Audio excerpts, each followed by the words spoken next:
Hey guys, welcome to the Smart Venture Podcast. In each episode, we're going to have conversations with some of the top investors, superstar founders, as well as well-known tech company executives in Silicon Valley. We'll have a coffee chat with them to learn their way of thinking and actionable tips on how they build or invest in a successful company.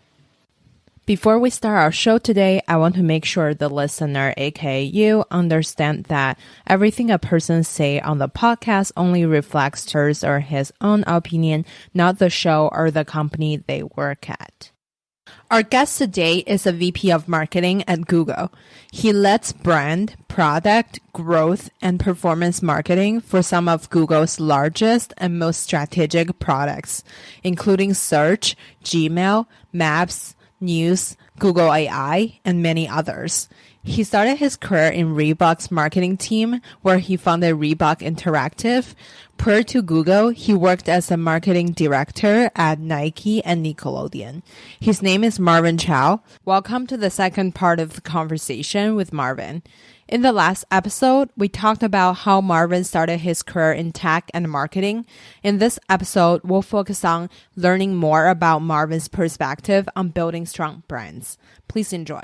One thing about you and your job that fascinates me is Google has such a diverse group of products, from search to maps to Gmail to AI. The marketing strategy for each product could be really different. How do you structure your day to educate yourself on these new technologies, product details, and coming up with different marketing strategies? Yeah, I mean, you're always learning about new products and features. I think, there's a thing at Google that has become really famous. It's called dog fooding, where you're testing out like new features and things like that. So you're always like downloading new things and new features to test. Mm-hmm. But I think a lot of it is just, it happens in the course of work. Like as new things break, you sit in reviews, you read product documents that outline something. And I think, our teams, the product marketing teams and the product management teams work very closely together. And so a lot of times as these things are formulating, we are right with them, helping them think about the narrative or the audience or how to bring it to market, not just the technology. So a lot of times we're with them along the way on a lot of the journey, and sometimes months or years on some of these things. Like I remember working on the Google Assistant and thinking about like this idea of like, ambient computing and like having this idea of like, no UI and voice enabled computing. And, we were talking about it, a year before we announced it, and a year and a half before the product actually came to market. We were involved in those conversations and in crafting that strategy. And I think that that's when it's really exciting when you see like really big shifts in technology like that. I think you're seeing similar with, augmented reality, continuing beyond kind of face filters and things like that, and have different applications.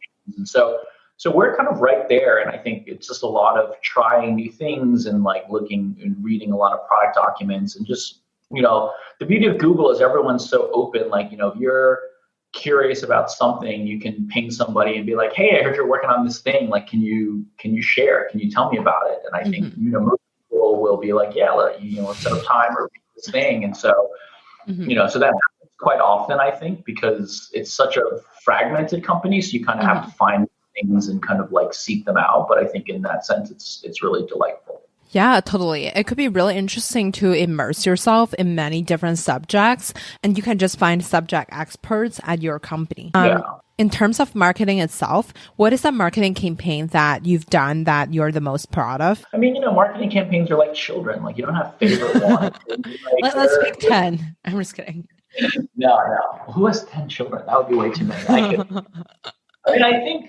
I mean, at Google or just like ever? Just ever, I guess. I mean, ever would be a lot. I mean, I think the ones that kind of, I don't know. I mean, like, I think, we did when I was at Nike in Japan, we did kind of, what we call like a Tokyo City Attack campaign, like a whole Just Do It campaign that was really local to sports in Tokyo. We did like, 150 different out of homes, like all billboards, like all over Tokyo, super local. That was like a lot of fun in terms of like really being cultural and being really, really being kind of bringing a foreign company like Nike into the cultural fabric of Tokyo, which is one of the, kind of the industry trend setting cities in the world. And that was really special and just unique at the time. I think like they're not campaigns, but, I go back to like, even more recently, the work that we did over the Super Bowl with Loretta, which is a spot around how technology was helping, an older man who had lost his wife and remember, her. I think, these stories around how technology can just play such a positive role in someone's life are really special.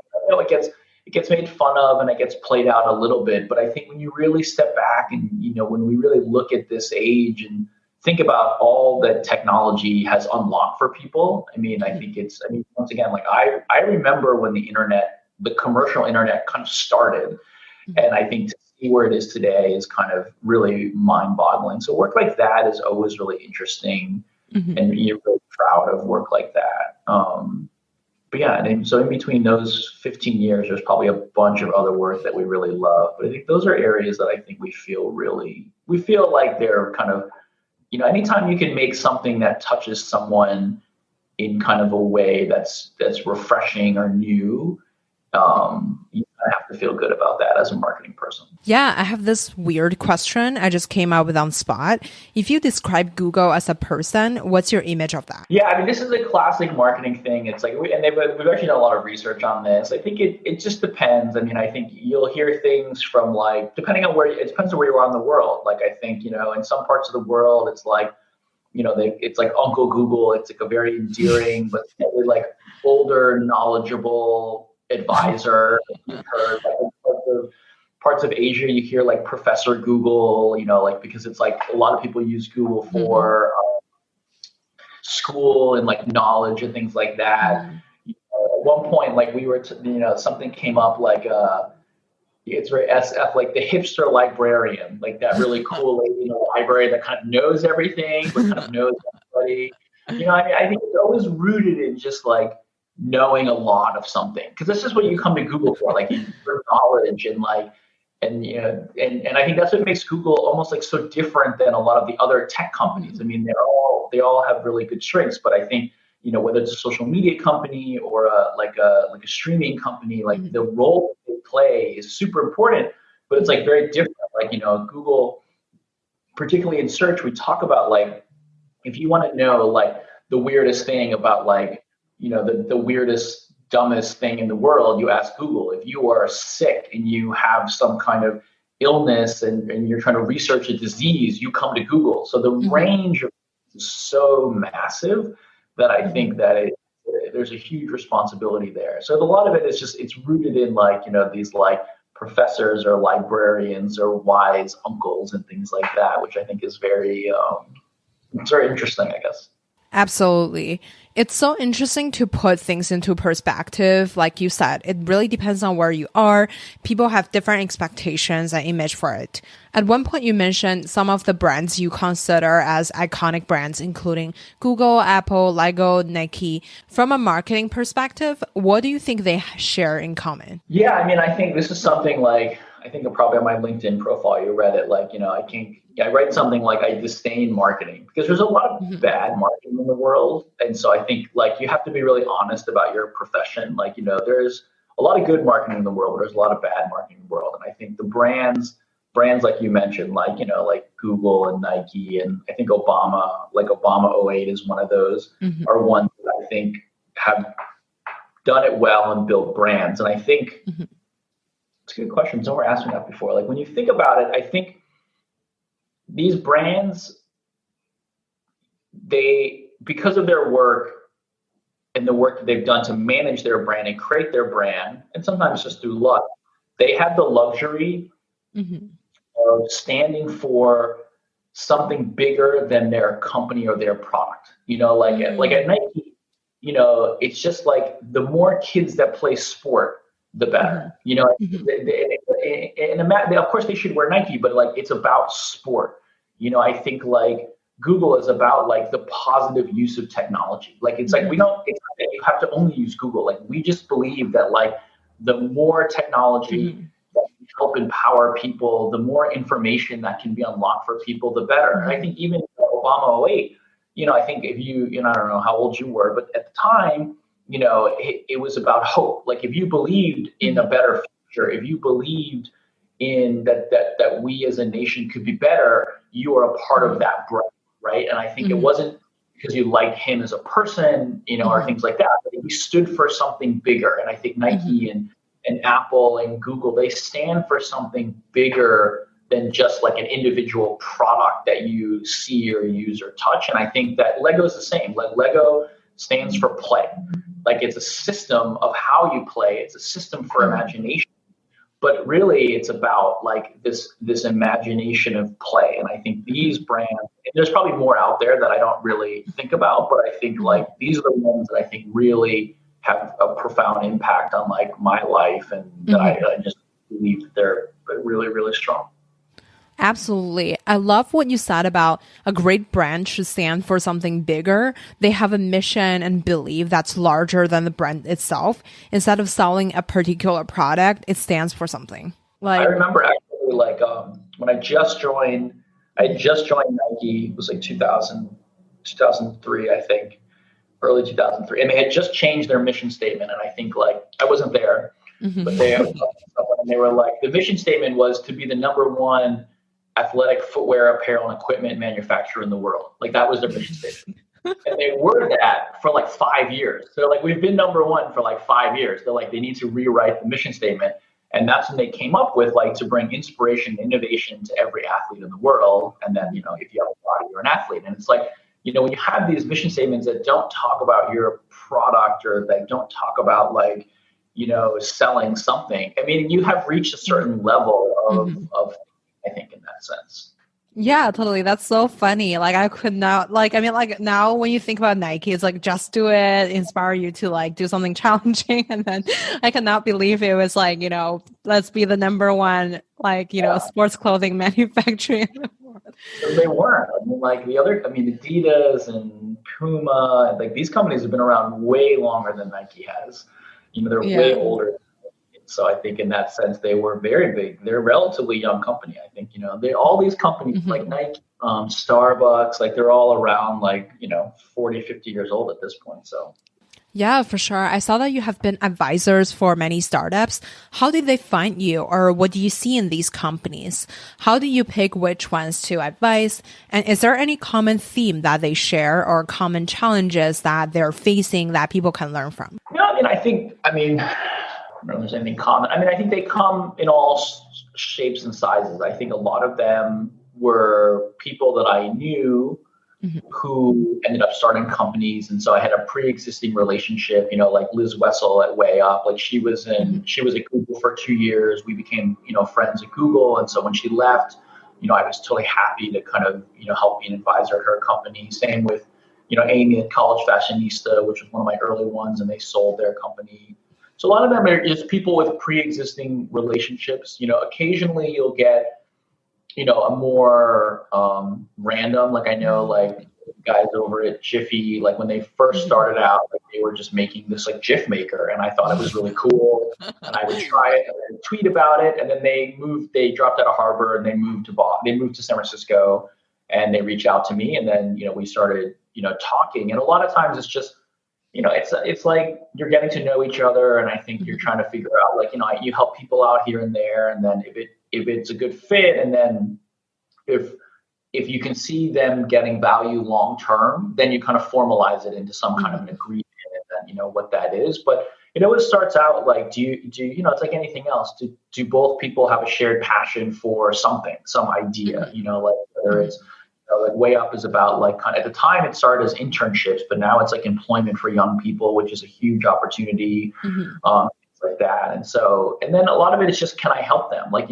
some of these companies, in the early stage, they need leadership help, they need marketing help, they need acquisition help. And so, if it's that type of company, then yeah, I'm happy to help. But if I don't think I can add any value, it sounds weird, but like I have said no to a handful of people just because I'm like, your space doesn't interest me, or I don't have time, or I actually don't think I can help them. And so, because you have to be careful, because some people just want a list of people on advisors or boards and things like that. So you always have to be a little careful, but genuinely, when you get to know someone and you meet someone, like, if it's a good fit, then you kind of work together.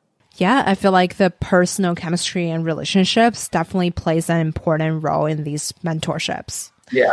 I also feel like I'm not great at at picking, I know my role, like even in the startup scene, like I've known a lot of startup founders and like everyone, it's like, I don't know if I would have predicted that like Uber would have been Uber or like, I just don't know if I have that kind of that gene to pick that winner. And it was sad. I probably could have invested a lot more, but like, I've known all these companies from the early days, like just some reason, like was unsure of their future success. So I'm not that visionary in the startup scene, I guess. Man, I feel like it's super tough to tell the future of a startup. There's almost no indicators. Yeah. Do you have one advice you can give all startup founders in terms of marketing? I think not necessarily marketing their startup. I do think that, a lot of great startups have gotten by with not a lot of marketing in the early days. And I think that those startups that have good product market fit, like you think about like Airbnb or Uber and things like that. And I think, not they don't need marketing, but I just think it's like, when you have a great product, like marketing is there to help kind of accelerate like the second phase of growth after you've seen a lot of product market fit. I think startups where they're using marketing just to stay afloat, like it's artificial, I think those are always a little dangerous. So you have to ask yourself, like, you're just like spending a lot of money just to stay afloat versus like building something for the long term. And so I think that's one thing that I think is really important. And I think that, valuing, it's hard for tech companies to think about their brand in the early days. And I tell this all the time. It's like no one, I don't think Larry and Sergey really thought that much about it. I don't think, some of these other companies have, but I think at some point the brand becomes very valuable, like you do a category. And I think how you manage that brand and how you partner with that brand, is important. No, it's hard because in the early days, you're the startup, you are like trying to just make some deals and make traction. So you have to do what you need to do to survive. But I think at some point, thinking about what your brand is and what it stands for, particularly in spaces where, the products are commodities. Like I talk a lot about how like Uber and, pre-pandemic, like Uber Lyft was very much like in my generation, like Coke or Pepsi. Like it's kind of the same exact product. It's like the same exact driver in a lot of times, And what makes you choose Uber or Lyft? It's like, what makes you choose Coke or Pepsi? Different. It's the same kind of product, but sometimes it's a distribution deal. Sometimes it's the brand that you believe in the value. And a lot of talks I'll say like, who rides Uber? And they'll raise their hand. Who rides Lyft? And who raise their hand? And you have to ask yourself, like, okay, well, is it the values of the company? Is it the product? Is it the distribution? Like, that's a classic like commodity product where values of a company become more and more important. Like when people buy products that are similar, they want to buy companies that represent their values. So absolutely. I totally agree. Having a good product market fit, making something people love to use comes first. Marketing is essentially amplifying the value or what you're standing for to help you build a stronger brand. I'd say that's going to be, and we're looking at it right now in a lot of ways. When you look at the trend, like that, like the financial situation of particularly in the US right now, like the question become like, will you pay the extra $2 for something that like $2 for a coffee that shares your values or, or not? I think financially, values are really strong for the top 1% of brands, but for the other 99% in a tough financial situation, marketers will have to ask themselves like, okay, is this what is driving decision-making in a financially constrained world? And we saw the same in 2008 in the collapse then. It's like everyone's buying habits change, the idea of ownership changed. And so it'll be interesting to see the next 2 years where it goes. Totally. So we're at the last part of our interview. I have like a couple fire round questions for you. One is, what's your favorite book? Yeah, I don't really read books. I'm sure How to Be a VC is a great book. I haven't read it yet. But like, I don't really read. I don't really read books. It's just one of the weird things about me. I don't have enough attention span to read a book. Then what's your like informational diet like? So what do you read? I read everything else. I mean, I read like newsletters and magazine articles, and I watch documentaries and all kinds of things. But for some reason, like books is just not something that Not your thing. Well, yeah. Just, I don't know. Is there any like newsletter that you specifically passionate about? Yeah, I have a whole list. I mean, I read everything. The Internet Brunch is like my favorite only because it's fun. The Internet Brunch is from Big Spaceship is like memes and like trending culturally on the web. Or like that, it's fantastic. I mean, a lot of stuff from Fast Company I read all the time. A lot of stuff from a lot of VCs. I mean, obviously a bunch of the analyst stuff I read all the time. I'll send you a list. I've got like a list of probably a dozen or so I get every day that I enjoy. Thank you so much. And then we'll copy your informational diet. So who made the biggest impact in your career? Oh, I mean, that's a hard question. I mean, I think like there's no one, it's a long career. I've been working for over 20 years. And my first boss, Brenda Goodell, who hired me at Reebok, who gave me my first big break. You know, I think Trevor, who hired me at Nike and then sent me overseas, where I learned so much overseas, was huge. I mean, once again, my wife has shaped so much of my career path. And I think even my boss today, like, you know, I mean, I never thought I would be at Google for 10 years. I didn't even, when they called me to go to Google, my first response was like, why would I work at Google? And, you know, it really has changed my life. And so, you know, look at Google. I mean, a lot of them have been my bosses, but I think like, you know, because I genuinely believe like you work for people. When you get a job, you work for someone who's at a company, but like, you know, the people you work for really matter. Totally. So who would you invite to your dinner party? I don't know how many people can I invite. I mean, this is always the question. Like anything, it's your party.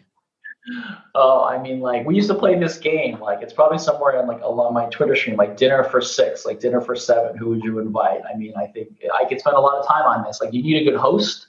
You need someone who can carry the conversation. So you'd want someone like Trevor Noah from The Daily Show. You'd want someone like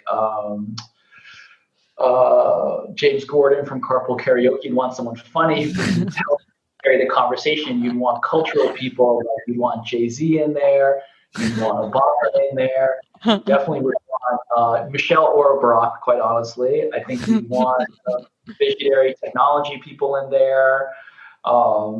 You'd want definitely some funny people in there, like some wild cards like a Martha Stewart, or you'd want like Taylor Swift, like some musical artists in there. So, I mean, like, I thought about this a lot. We used to play this game a lot when we traveled, like your dinner for 7. Like, who are the 7 people that you would have? I'll see if I can dig mine out. I'll send it to you as well. But it's a fun game because you don't think about just the 7 people, but you think about the dynamic of the conversation. Like, you know, it's almost like planning a wedding, like a table at a wedding. Like, are they going to get along? Are they going to have shared interests, you know, and things like that. So...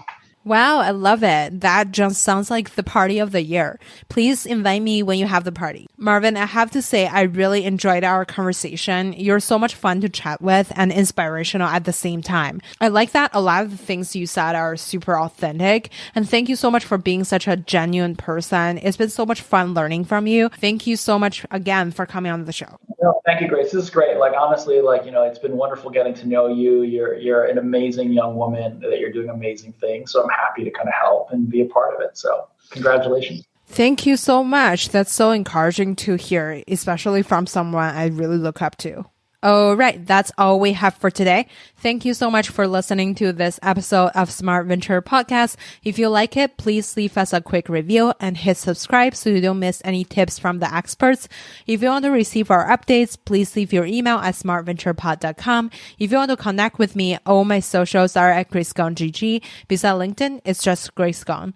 I'd love to connect with you and let me know your thought about the show. Now you can also listen to Smart Venture Podcast on YouTube. Go to smartventurepod.com, click the YouTube link on the top banner. Don't forget to hit subscribe and smash the like button. See you next time.